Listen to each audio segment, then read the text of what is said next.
दिव्य ज्योतिष परामर्श केंद्र में आप सभी लोगों का हृदय से स्वागत है। यदि आप कर्क लग्न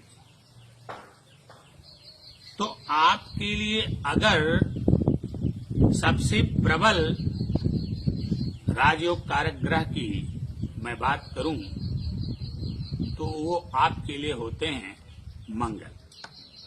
कर्क लग्न की कुंडली में प्रबल राजयोग कारक ग्रह मंगल होते हैं।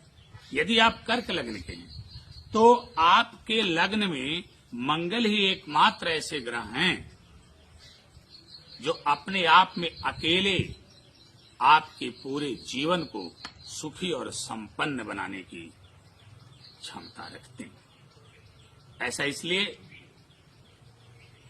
कि इधर पंचम के मालिक होते हैं।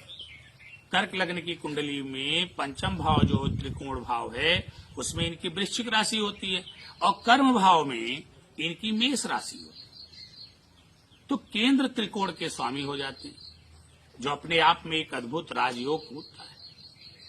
और यदि केंद्र और त्रिकोण के स्वामी होकर के मंगल 10वें घर में विराजमान हो जाएं, यानी मेष राशि में ही विराजमान हो जाएं, कर्म स्थान में विराजमान हो जाएं, तो ऐसा व्यक्ति अपने जीवन में अप्रत्याशित सफलता प्राप्त करता है। बस आपको ध्यान में रखना है कि मंगल कमजोर नहीं होने चाहिए, अंश बल में मंगल मजबूत होने चाहिए, अस्त नहीं होने चाहिए। यदि अंश बल में कमजोर हैं, अस्त हैं, या फिर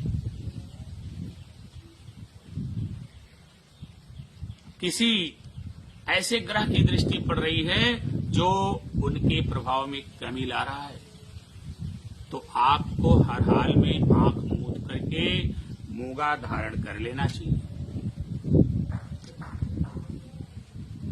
यदि आप मूंगा धारण कर लेते हैं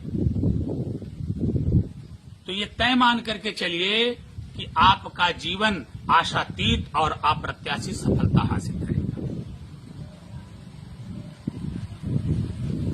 यदि आप कर्क लग्न के हैं तो आपको मंगल को बलवान करना चाहिए। छठे अठे बारहवें किसी भी भाव, इन दोनों भावों को छोड़कर, इन तीनों भावों को छोड़कर, छठे अठे बारहवें इन तीनों भावों को छोड़ करके यदि मंगल अन्य किसी भाव में विराजमान है तो भी आप इनके रत्न को धारण कर सकते हैं।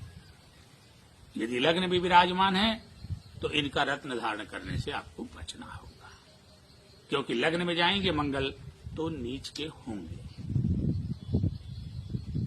इस बात को आपको ध्यान में रखना। यदि आप पुरुष हैं तो हनुमान जी की शरण में रहिए, हनुमान जी का व्रत करिए, उनका दर्शन पूजन करिए। और यदि आप महिला हैं तो आप भगवान कार्तिकेय की आराधना करिए, भगवान कार्तिकेय का दर्शन पूजन करिए, उनका आप व्रत भी कर सकते हैं। आपको षष्ठी का व्रत रखना चाहिए जो आपके लिए परम शुभ एवं लाभकारी सिद्ध होगा। नमस्कार।